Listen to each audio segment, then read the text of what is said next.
오늘 우리가 세상에 살아가면서 다 나름대로 계획을 갖고 나아가는데 자신의 계획대로 그리고 자기가 생각해 놓은 그러한 생각대로 일이 되지 않았을 때 사람들은 부쩍 당황하고 좌절합니다.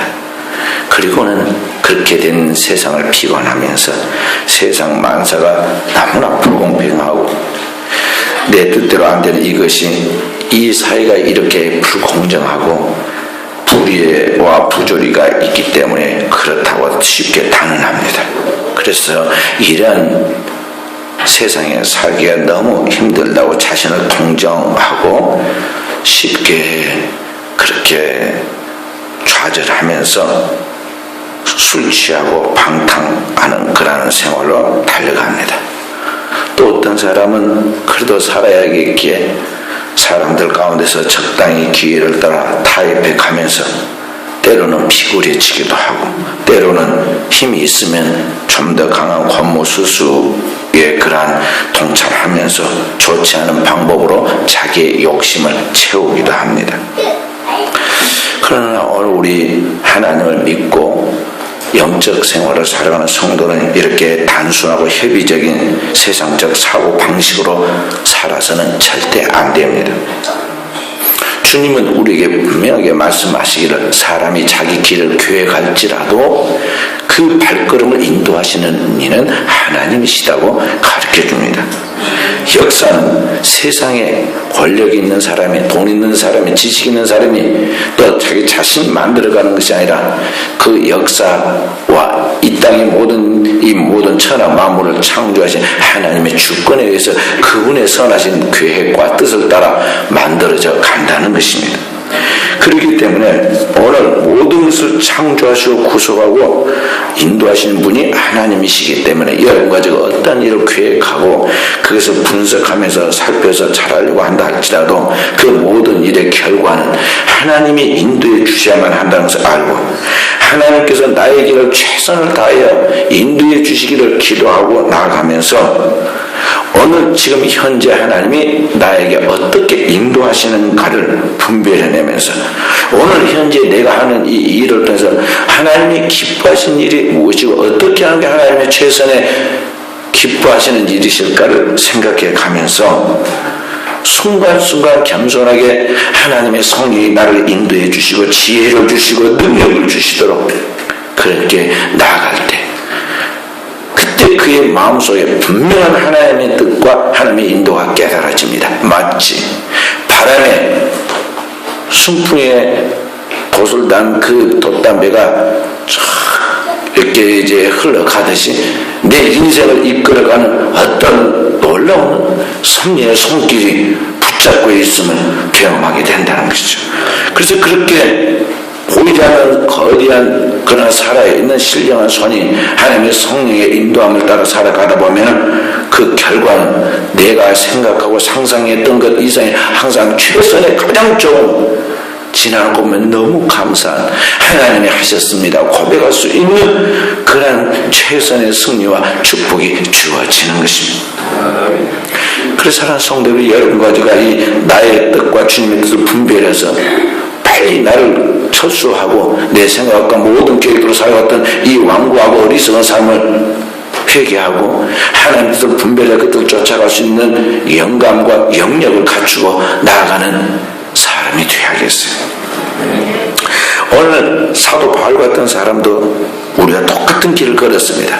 사도 바울이 하나님의 부름을 받아서 하나님을 위하여 하나님의 복음을 전하는 그 주님의 소원, 그 지상 명령을 감당할 계획을 세웠습니다. 주님을 위하여 살아야겠다.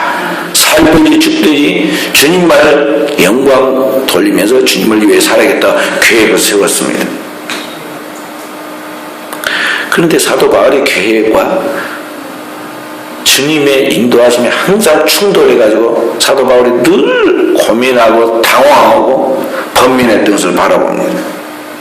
그래서 이 사도 바울의 복음 전파의 이야기와 그 사건의 기록들을 보면 여러분과 제가 하나님의 뜻과 내 뜻이 얼마나 다른가, 또 주님의 섭리적 차원과 내 이 작은 생각이 얼마나 질적으로 차원이 다른가를 알 수 있게 되는 것이죠. 사도 바울은 처음에 하나님을 참 믿는 가정에서 제대로 배우고 제대로 훈련받고, 그래서 헬라의 철학과 유대 율법에 정통한 학자로서 젊은이들 중에 최고의 전망 있는, 최고의 유망한 젊은이로 자타가 공인한 사람이었습니다. 사도 바울이 생각하기를 유대인으로서 그들이 가진 율법의 우수성을 생각하고, 오늘 우리는 하나님께서 모세를 통해 우리에게 주신 그 율법의 말씀을 지킬 때 그의 의로 구원을 받는다고 그렇게 확신했습니다. 그래서 그렇게 믿지 않고 따르지 않는 기독교인들, 새로 일어난 기독교인들, 예수를 믿고 따르는 그 사람들을 보면서 도저히 용납할 수가 없었습니다. 그들을 볼 수 없어서 그는 철저하게 그들을 핍박하였고, 그들을 아예 박멸하기 위해서 쫓아다니면서 그들을 잡아다가 감옥에 가두고, 심지어는 죽는데 거기에 참여해가지고 사람을 죽이기까지 합니다. 분명히 자기가 생각하고 있는 게 옳은데, 자기 생각에 좀 수천 년 동안 하나님을 믿었던 유대인들의 그 사고방식에 의하면 성경을 통해 기록한 유대 율법, 곧 십계명을 지키고 그의 의로운 삶을 통해서 구원을 받는다고 믿고 있는데, 하나님께서는 예수를 통해서 그가 흔히 십자가의 피의 죄사함을 통해서만 구원을 받는다고 새로운 복음을 가르쳐 주는데, 이건 도저히 아니다는 것이죠. 그래서 이 양립할 수 없는 이 두 개의 충돌이 번민하면서 사도 바울은 하나를 잠재우려고 기독교인들을 핍박하죠. 그렇게 감당할 수 없는 문제에 지금 사도 바울이 부딪혀 이 젊은 청년이 열심히 기독교인을 핍박하다가 담에서 도상해서 예수님과 충돌하죠. 해보다 더 밝은 빛을 받으면서 땅에서 들리는 사람의 목소리가 아니라 하늘로부터 하나님 친히 말씀하신 하나님의 목소리를 통해서 자신이 지금 걸어온 길, 또 자기가 옳다고 지금 하고 있는 이 일이 얼마나 잘못된 일인가를 깨닫게 됩니다. 그리고 예수 앞에 무릎을 꿇고 꼬꾸라져서 살아계신 부활의 주님을 만난 그가 주님이 진정한 오늘 우리 가운데 보내는 하나님의 구원자이심을, 그리고 그분이 죽었다가 분명히 죽었는데 죽었다 3일 만에 부활해서 영원한 하나님의 본래의 자리에 오르시고 오늘 죄인의 괴수인 자신에게까지 나타나서 그를 긍휼히 여겨 그를 부르시고 있다는 것을 경험하게 되죠. 그래서 그때 거듭나서 사도 바울이 그때부터 이제 주님을 따르기로 결심하고, 그가 핍박했던 기독교인들에게 찾아가서 동참하여 그들과 함께 복음을 전하기로 작정합니다. 사도 바울이 이제 거듭난 다음 그는 배운 사람이고 항상 철저한 사람이고 계획적인 사람이기 때문에 계획을 세웠습니다. 그 뭐냐면 복음이 유대인에게서부터 전파돼야 한다고 생각했고, 제대로 배운 자신이 가서 이 유대인들을 참 복음을 전해서 믿게 해서 내가 늦게 하나님을 믿었지만 믿음으로 구원을 받고 영원한 하나님 나라의 소망을 갖게 된 것 같이 동족들인 유대인들을 믿어서 하나님의 구원을 받게 해야겠다고 생각했습니다. 그래서 곧바로 그는 유대인에게 달려가서 이스라엘 백성들의 복음을 전했는데 이상하게 전도가 안 됩니다. 아무리 노력을 해도 복음이 전해지지 않았고, 유대인들은 그를 핍박합니다. 거절합니다. 하나님이 허락을 안 한 것이죠. 그래서 이리 밀리고 저리 밀리다가 결국에는 사도 바울이 유대인이 아닌 이방인들에 쫓겨가서 이방인들에게 복음을 전했는데, 가서 이방인들이 복음을 전하니까 정반대 현상이 일어납니다. 그냥 그렇게 애를 쓴 것도 아닌 것 같은데 복음을 듣는 사람들이 깊이 깊이 그 복음을 받아들이고 인생의 답을 발견하고 삶의 새로운 변화의 시작을 하게 되는 것을 눈으로 목도합니다. 하나님이 그의 복음이 옳다는 것을 증명하는 표적과 기적이 따릅니다. 그렇게 해서 가는 곳곳마다 교회가 세워지고 그렇게 해서 하나님의 영광이 드러나는 것을 보게 되죠. 그러니까 자신의 계획과는 다른 하나님의 인도하심을 경험한 것이죠. 유대인들에게 복음을 전하는 사도 바울과 이방인들에게 사도 바울의 복음을 전하도록 하나님께서 지금 계획하신 그 섭리가 서로 상충되었는데 그걸 깨닫지 못했다 나중에 깨달은 것이죠. 늘 그렇게 되었습니다. 사도 바울이 이제 복음을 두고 이방인들에게 나가서 세계 전도 여행을 통해서 복음을 전합니다. 지중해 연안의 많은 그 나라들에게 복음을 전했는데 그렇게 해서 세워진 교회들이 신약성경에 쭉 사도행전에 나오고 그가 쓴 서신들에게 그 내용들이 나옵니다. 1차 전도 여행을 성공적으로 끝마쳐 다시 돌아와서 머물렀다가 목에 왔다가 다시 제2차 전도 여행을 계획하고 그렇게 떠나가게 되죠. 제2차 전도 여행 불붙는 마음을 견딜 수가 없어서 또 쉬지 않고 나가서 복음을 전할 때 또 사도 바울이 계획을 세웁니다. 어떤 계획을 세우냐면 복음을 아시아에 가서 전해야겠다는 것이죠. 왜 그러냐면 고대 지금부터 2000년 전에 고대 세계는 유럽보다 아시아가 훨씬 정신적으로 문명적으로 문화적으로 발달되어 있는 시대였거든요. 유럽은 굉장히 미개한 시대이고 아시아 쪽은 4대 종교가 나오고 철학과 온갖 그런 학문들이 나온 그런 발달된 그런 문명 지역이었기 때문에 문화가 발달하고 문명이 발달한 지역이기 때문에 아시아에 가서 복음을 전하면 효과적이라고 그렇게 생각을 했어요. 그래서 사도 바울이 아시아 쪽에 복음을 전할 계획을 세우고 기도하고 노력을 하는데 어찌된 일이 또 아무래도 길이 안 열립니다. 이렇게 계획을 세워도 길이 안 열리고 저렇게 계획을 세우고 나가도 길이 안 열립니다. 그래서 고민에 쌓이고 왜 이렇게 안 될까 하고 고민에 쌓여 있는데 어느 날 자다가 환상 중에 비몽사몽간에 꿈 같은 것을 꿨는데 생각지도 않은 꿈을 꿨습니다. 이 지중해와 에게 사이를 경계로 해서 아시아와 유럽이 갈라지는데 이 유럽의 지역, 유럽의 마케도니아 지역에서 한 사람이 바다 건너편에서 꿈에 보니까 막 손짓을 하면서 사도 바울을 부릅니다. 와서 우리를 도우라. 와서 우리를 도우라. 그렇게 하다 잠이 깜짝 놀라서 깼는데 보니까 꿈 같은 환상입니다. 그래서 사도 바울이 다시 기도하며 생각을 해봐요. 무슨 꿈일까? 아니 나는 지금 아시아의 복음을 전하는 게 효과적이고 그렇게 하려고 지금 철저히 준비하고 있는데 하나님의 뜻은 그러면 저 미개한 유럽에 가서 복음을 전하라는 말일까? 내가 기도하는 가운데 이런 꿈을 꾸고 확실한 꿈을 꾸었는데 그 하나님이 지금 생각지 않은 내가 볼 때는 효과적이지 않을 것 같은 저 유럽 지역에 가가지고 자기 복음을 전하는 것이 하나님 뜻이라는 그런 말씀일까?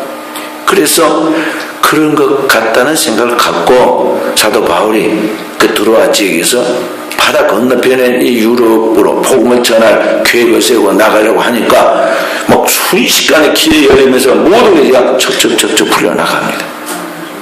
그래서 바다 건너 유럽으로 갔고 유럽의 마게도니아의 첫 번째 성이 빌립보인데 빌립보에 가서 복음을 전했습니다. 같은 이미 믿는 사람이 있어가지고 그 믿는 루디아라는 여인이 거기에 자기 집을 처소를 제공하면서 여기서부터 하나님 일을 하라고 내가 뒷발에 다 하겠다고 하면서 모든 걸 예비해 놓습니다.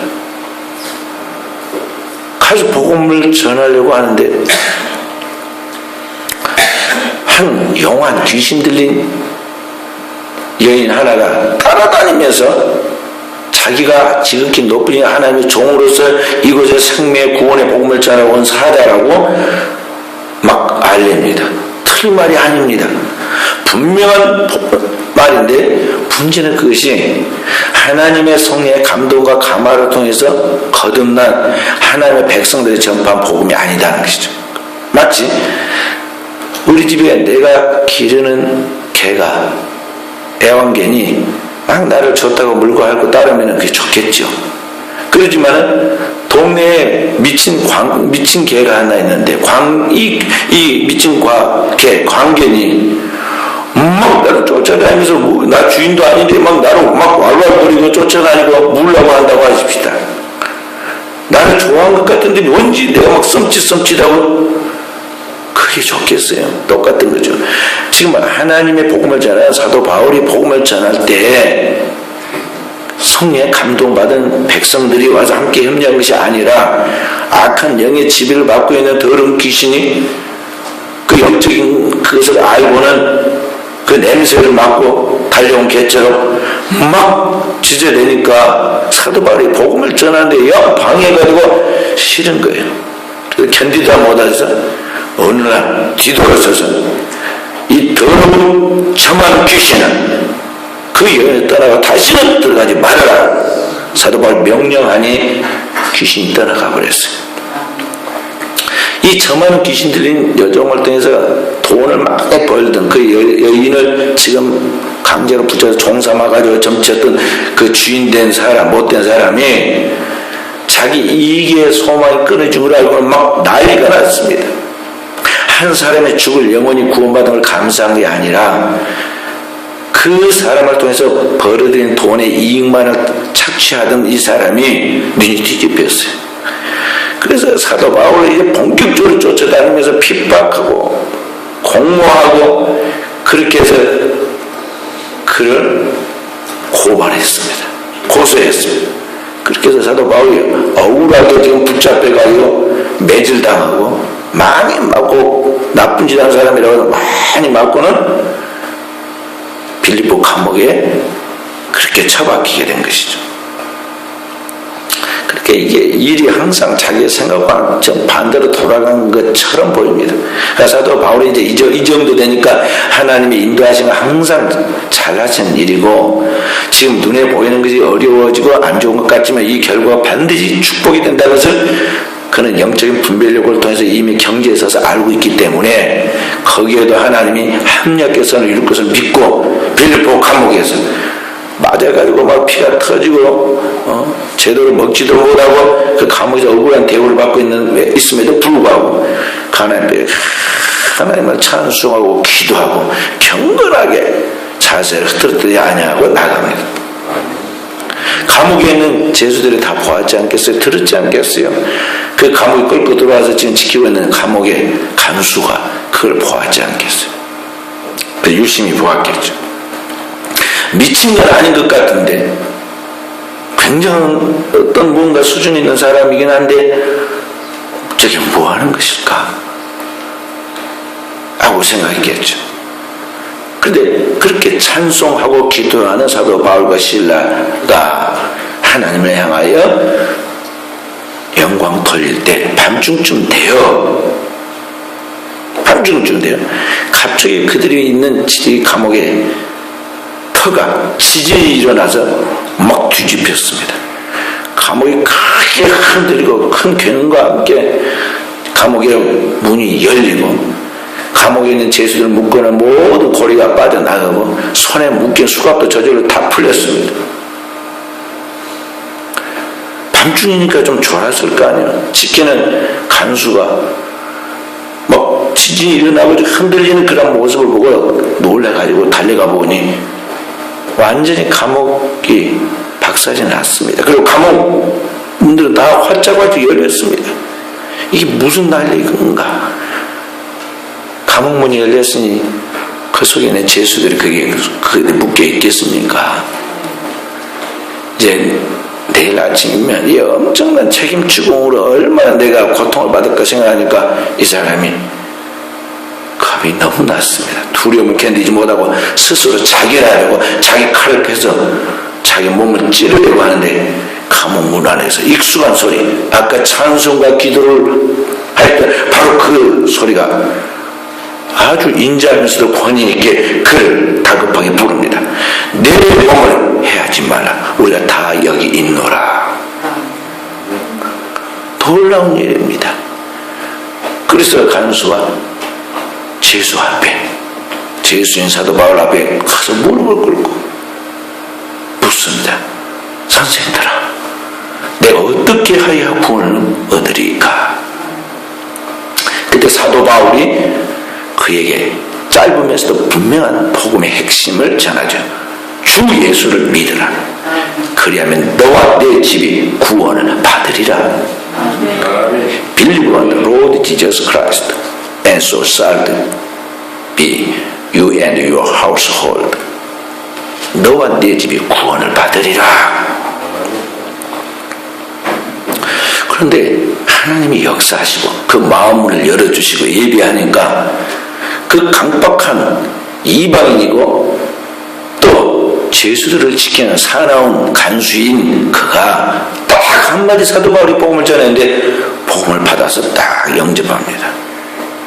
주 예수를 믿으라. 그럼 너와 내 집이 구원을 받으라는 그 한마디 말씀에 간수가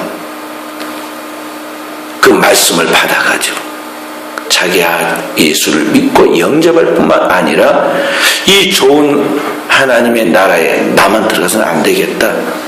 너와 네 집이 구원을 받으려 했으니까 우리 집의 모든 식구들도 구원받게 만들어야겠다고 생각하고 규율에 없는 제수를 감옥 밖으로 허락 없이 데리고 갈 수 없는데 그가 그냥 스스로 결단을 내려가지고 밤중 바로 그 시간에 바울과 실라를 자기 집으로 청빙해서 밤중 붕괴를 합니다. 맞은 자리에 깨끗이 써서 약을 발라주고 그리고 그 앞에서 무릎을 꿇고 복음의 말씀을 듣고 온 식구들이 그 자리에서 세례를 받습니다. 그렇게 해서 그날 그 빌립보 감옥을 지키는 간수와 그의 가정 전체가 구원을 받고 하나님 앞에 큰 기쁨이 되었다 하는 것입니다. 이것이 오늘날 유럽의 기독교 복음화가 이루어지게 된 효시입니다. 유럽 기독교의 복음은 바로 이와 같이 유럽의 첫 번째 건너갔던 성인 이 마게도냐의 빌립보에서부터 복음이 전해졌는데 이 빌립보 교회가 이렇게 개척되었고 이 빌립보 교회가 개척되면서 유럽의 문이 열려 거기에 하나님의 그 영광이 드러나게 되었다는 것이죠. 그래서 사랑하는 성도 여러분과 제가 신앙생활에 나가면서 항상 알아야 영적 생활의 단계를 높여야 할 건 뭐냐면 내 생각과 하나님의 생각은 다르다는 것이죠. 하나님의 생각과 나의 생각이 다르게 얼마나 질적으로 차이가 나는지 하늘이 땅에서 높음과 같이 우리가 도저히 상상하거나 헤아리거나 따라잡을 수 없다는 것이죠. 그래서 주님의 성경을 또 우리에게 복음을 가르쳐 주실 때 하나님의 생각에 하나님의 구원의 계획과 섭리를 가르치는 그 하나님의 생각, 그 하나님의 복음을 전할 때 이해해라. 그래서 생각하라 그런 게 아니라 믿으라 그런 거죠. 도저히 우리의 이 작은 두뇌와 이 생각의 범주로는 하나님의 깊고 깊은 그 진리를 이해하거나 그것을 따를 수가 없으므로 믿으라고 하는 것이죠. 믿고 순종하라는 것입니다. 그래서 여러분도 제가 신앙생활을 해나가면서 경건하게 사는 하나님의 백성들을 알지라도 어떤 일이 내 뜻대로 내 계획대로 안 된다고 해서 이게 지금 하나님 안 계신가 보다. 나를 사랑하지 않은가 보다. 이건 하나님 뜻이 아닌가 보다. 그렇게 경솔하게 판단을 내려가지고 중도 포기해서는 안 되고요. 최선을 다하되 기도하고 최선을 다했는데 안 되는 그것은 안 되는 게 하나님 뜻인 줄 알고 그 다음에 하나님이 어떻게 그럼 인도하신가를 가만히 지켜보세요. 너희는 오늘날 가만히 있어서 여호와께서 너희를 구원하시는 그의 구원을 보라. 그러면 하나님께서 여러분의 삶과 그 우리의 생활 속에 우리가 생각하고 상상하는 것과는 완전히 질적으로 다른 하나님의 구원을 예비해 놓으셨고 우리에게 이미 그것을 코앞에 가져다 놓았는데 내가 눈으로 보지 못했고 내 지각으로 그것을 이해하지 못하였다는 것을 알게 되는 것입니다. 그리고 우리가 기도하고 구하는 것보다 더 넘치도록 좋은 것을 하나님이 이미 우리에게 주시고 있다는 것을 알아야 돼요. 그 믿음으로 붙잡아야 하는데 사도 바울같이 이제 몇 번 경험을 쌓은 사도 바울은 이제 이게 고난이 복이 되는구나. 핍박과 고난과 이런 것들이 결국은 내게 위익이 되는구나. 내가 약한 그때가 곧 하나님의 강하게 역사하신 때구나 걸 경험하니까 어떤 핍박도 어떤 위기도 다르게 받아들이고 내가 높음에 처할 줄도 알고 낮음에 처할 줄도 알고 풍부에 처할 줄도 알고 가난에 처할 줄도 알고 일체의 비결을 배워놓으라. 그 가운데서 역사하시는 하나님의 능력을 믿기 때문에 하나님이 좌우로 인도하든 우로 인도하든 어떻게든 그 길을 따라갈 수 있는 것을 배워왔다는 것입니다. 그 사랑하는 성도 여러분, 이러한 영적인 영감을 가지시고 주의 음성을 들 줄 알며 주님의 성의 인도함을 받을 줄 아는 영적인 사람으로 살아야 이 세상에 빠지지 않습니다. 마귀는 오늘 우리 눈에 보기에 아주 좋을 듯한 화려한 것으로 우리 일체 감각으로 그냥 막 우리가 마음에 들고 흥분할 정도의 그러한 감각적인 것으로 우리 눈에 보기에 너무너무 그것이 좋아 보이는 그런 매력적인 것으로 마음의 영화를 가지고 와서 우리를 흔들지만은요, 거기에 하나님의 뜻이 있는가 없는가를 분별하고 하나님의 뜻이 아니라면 어떤 분 앞에 화폐나 이익을 가져다 줘도 딱 그걸 끊을 줄 알아요.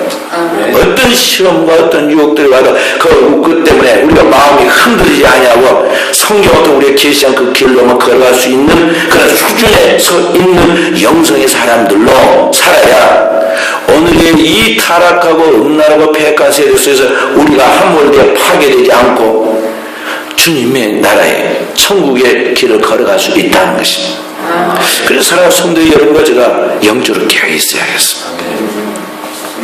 오늘 제가 우리 사랑하는 성도들에게 드릴 말씀, 또 이번 한 주간 동안 묵상할 말씀은 이번 가을 추수감사절까지 계속해서 우리 성도들과 함께 묵상할 말씀은 뭐냐면 이 복음의 핵심, 주 예수 그리스도를 믿으라. 그러면 너와 내 집이 구원을 받으라. 사도 바울의 이 말씀입니다. 사도 바울이 그 짧은 그 시간에 복음을 전할 때 그 감옥의 간수가 지금 막 충격을 받아가지고 오직 이게 뭔가 하고 생각하면서 하나님의 역사와 섭리에 대하여 마음이 열려 있는데 내일 아침 눈 뜨고 현실에 부딪혀서 사람들과 만나고 조직과 제도 속에 들어가면 또 다시 옛날로 돌아가게 될 것인데 그 주어진 그 짧은 마음이 열려있는 이 시간에 복음을 전해야 하는데 그때 뭘 전했는가를 알아요. 주 예수를 믿으면 너와 네 집이 완전한 하나님의 구원을 받는다고 지금 가르쳐주고 있다는 것이죠. 그러니까 그것을 받아들였어요. 그리고 그것이 그의 평생의 복이 될 뿐만 아니라 그를 통해서 그 지역이, 그리고 그를 통해서 유럽이 복을 받아서 오늘날 복음이 유럽에서부터 거꾸로 이제 이 아시아로 다시 돌아왔잖아요. 그 사랑하는 성도들 여러분과 제가 하나님의 복음의 핵심을 잘 알아야 합니다. 복음은 하나님을 믿고 구원받는 이 예수 그리스도의 십자가의 복음은 첫째 내게 하나님의 복이 되는 것이고, 내가 구원받았다면 오늘 여러분과 저를 통해서 하나님께서 우리의 가정을, 우리가 속한 그 가정을 구원하는 것이 하나님의 뜻이라는 것을 깨달아야 돼요. 많은 사람들이 가정에 대해서 집만 들어가서 같이 밥 먹고 살고 뭐 애기 키우고 그러면 그게 가정인 줄 알고 그게 다인 줄 압니다. 굶주리지 않고 살면 그게 다 된 줄 알지만요, 그거 절대 아닙니다. 아니 그게 진짜 가정이에요? 진정한 가정은 지금도 함께 살지만은 영원한 하나님의 나라에까지 끝까지 함께 가야 하고 하나님의 나라에서 영원히 함께 하늘의 축복을 받는 그것이 진정한 행복한 가정이지 밥 세끼 밥 먹는 거? 아니 그게 무슨 그게 진정한 가정이에요. 한 집에 사는 거? 벼룩도 한 집에 같이 삽니다. 강아지가 더 행복하겠는지도 몰라요. 그러죠? 강아지 예뻐하고 막 흩을 줄 모르잖아요. 집에서 제가 사랑받는 강아지가 더 가족 같고 진짜 가족은 원수같이도 지내기도 하잖아요. 자, 하나님의 태초에 천지를 창조하시고 그것을 인간에게 주십니다. 아담과 하와에게 주시죠. 아담과 하와를 하나님이 한 부부로 묶어서 가정을 이루어 주시죠. 그런데 이 아담과 하와가 하나님 앞에서 범죄하고 가정이 깨지잖아요. 이날 내 살 중에 살이요 내 뼈 중에 뼈로다 하고 사랑하고 외쳤던 이 사랑하는 아내에 대하여 아담 부담스럽게 여기고 하나님이 주신 저 여자 때문에 내가 범죄하였나이다 고 말하잖아요. 가정이 파괴되고 그걸 끝나지 않고 그들의 생명은 영생하지 못하고 한계를 가지고 결국은 죽게 되잖아요. 그리고 그로 말미암아 그 가정으로 말미암아 인류가 영원히 멸망하는 그런 저주를 받게 됩니다. 그 아담과 하와에 의해서 깨지고 파괴됐던 그 가정을 둘째 아담 오신 예수 그리스도가 오셔서 회복시키시죠. 그래서 주님이 오셔서 우리를 인류를 구원하실 때 일으킨 기적의 첫 번째가 뭐냐면 가정의 축복입니다. 요한복음 2장 보면 가나에 혼인하는 신랑과 신부의 가정에 주님이 찾아가셔서 그들의 결핍한 문제를 주님의 말씀으로 고쳐주시고 축복해 주시죠. 그래서 가정을 구원해 주십니다. 주님은 가정을 회복시키러 오신 분이세요. 주님이 십자가 위에서 마지막 이 땅의 육신의 사역을 마치실 때 죽어가는 그 순간에 요한과 그 육신의 모친인 마리아를 가정으로 묶어주잖아요. 내 어머니냐 보소서 아들이니이다. 그때부터 요한이 그 마리아를 어머니로 모시고 평생 모시고 나가죠. 진짜 모시고 끝까지 모시고 나갑니다. 한 가정을 묶어주죠. 왜냐? 그리스도 예수의 피로 구원받은 우리는 하나님 아버지를 모시고 그리스도의 피로 한 형제와 자매가 되어서 영원히 하나님과 함께 살 백성이기 때문에 그런 것이죠. 신랑 대신 그리스도와 신부 된 성도는 영원히 하나님의 한 가족이 되어서 가정을 이루어서 영원히 살 것이므로 오늘 하나님께서 우리에 대한 그 구원은 단편적인 좀 예수 믿고 좀 좋아졌다 나아졌다 뭐 행편이 좋아졌다 이게 아닙니다. 아픈 몸이 좀 나아졌다 뭐 시험에 합격했다 무엇이 어쩌다 그런 단편적인 그런 협소한 것들이 아니다 말이에요. 완전한 구원이고 완전한 행복이에요. 영원한 것이죠. 그것을 주시기 위하여 하나님이 그래서 예수를 보내셨고 그 예수를 통해서 내가 구원과 받은 같이 첫째는 이런 거죠. 내 가정을 구원시켜야 한다는 것이죠.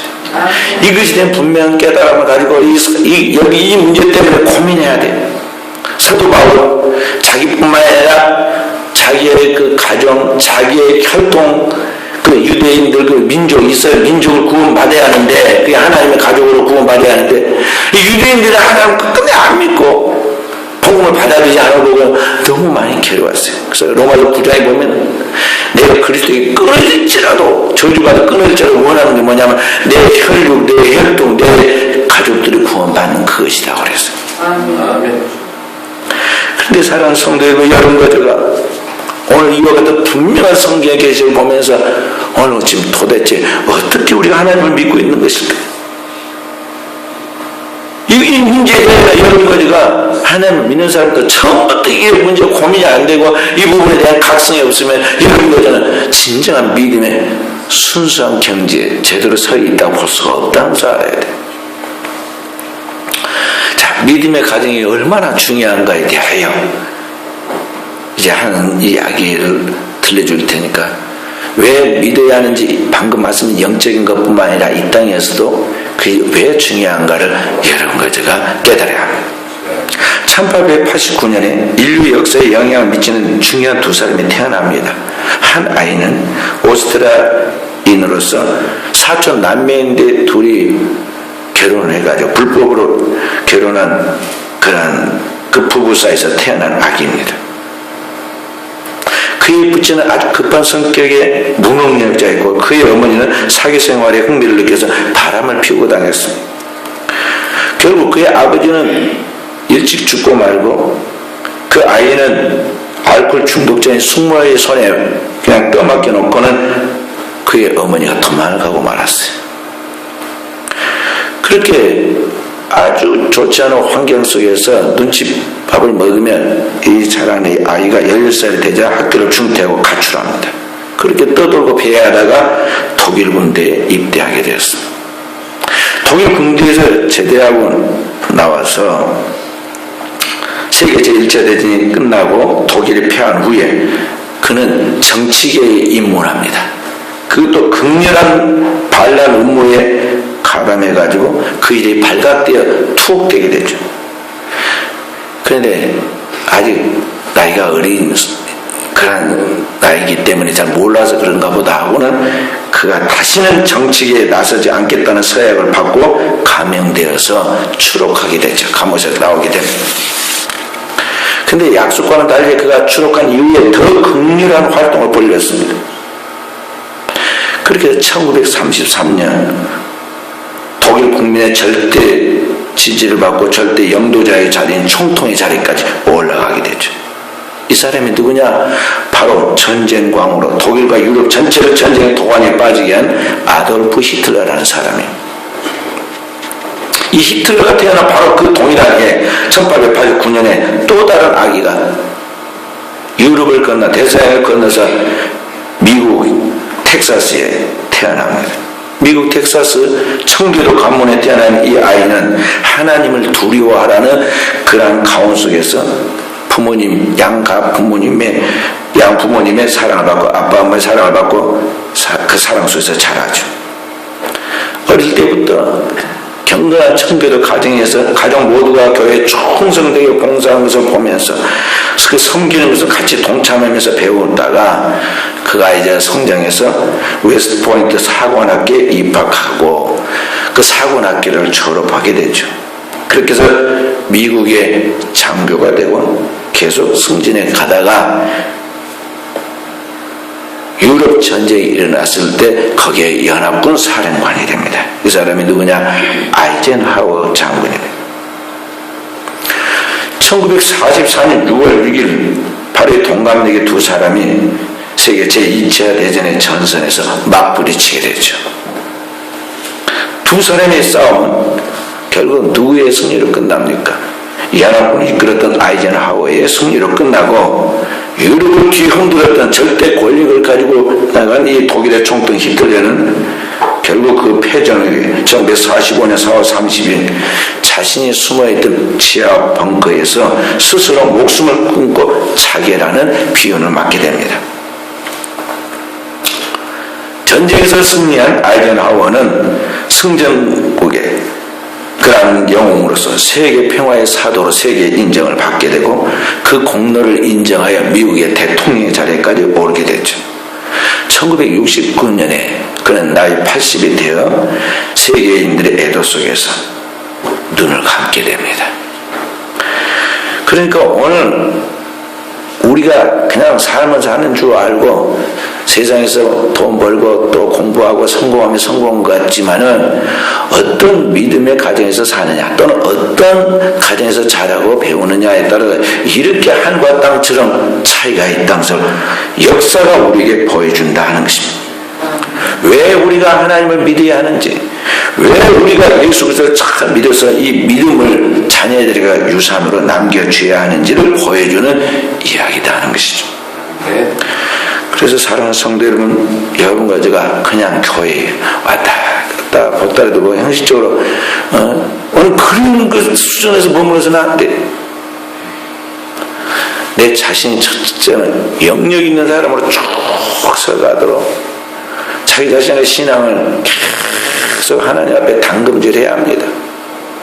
하루아침에 신앙의 거장이 태어나고 아브라함과 다윗의 자손 예수 그리스도의 세계처럼 인류 구원의 역사를 이루는 이 거대한 믿음의 그런 축적된 결과가 나타나는 게 아닙니다.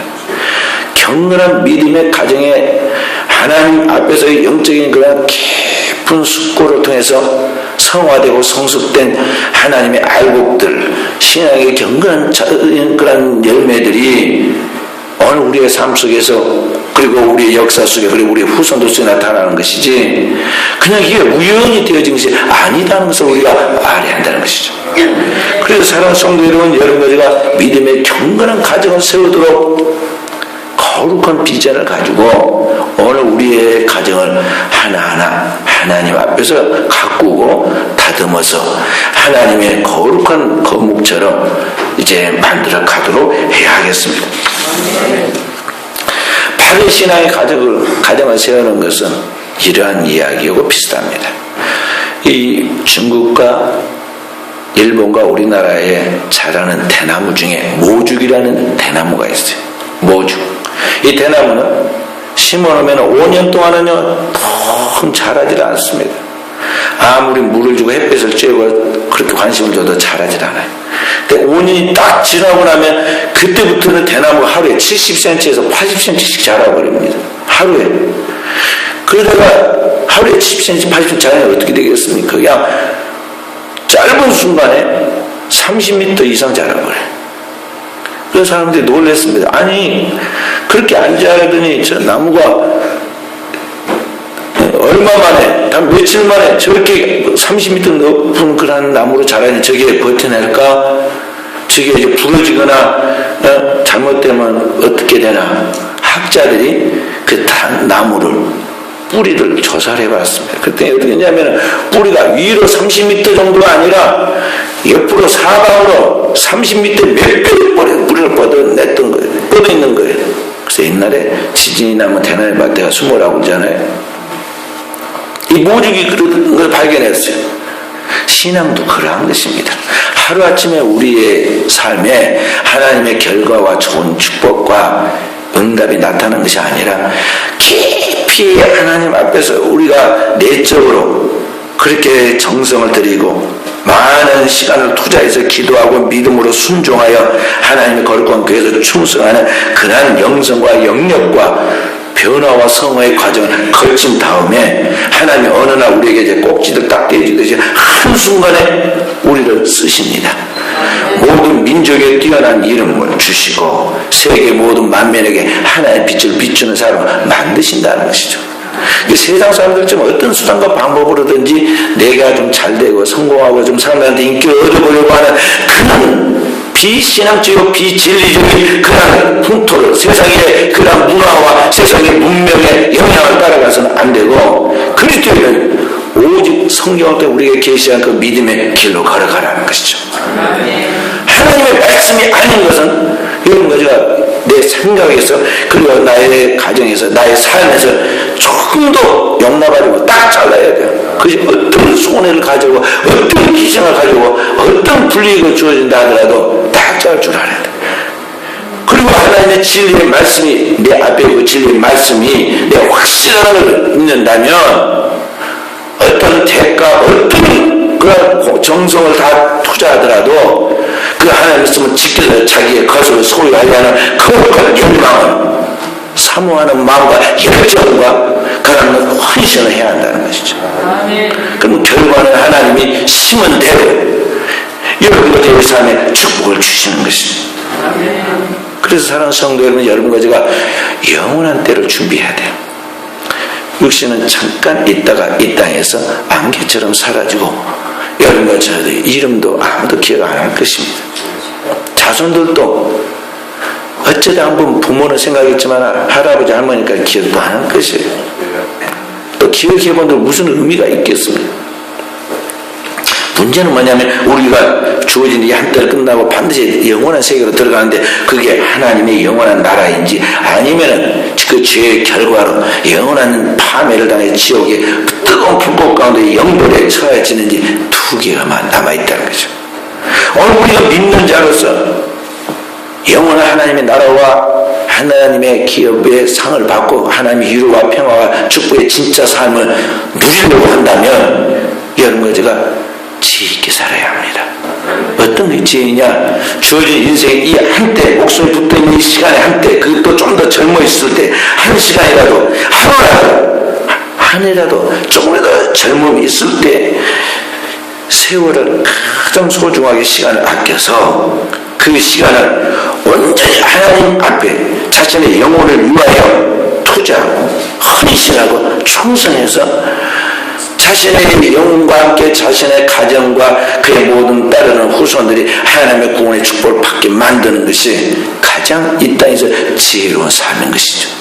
그 일을 이루도록 주님이 오셨고 십자가를 진 것입니다. 그 일을 위하여 주님께서 우리에게 그의 보혜사 성령을 부어주신 거예요. 그 일을 완성하도록 주님께서 끝까지 우리를 구원하여 세상 끝날까지 우리가 동행하시는 거예요. 아멘.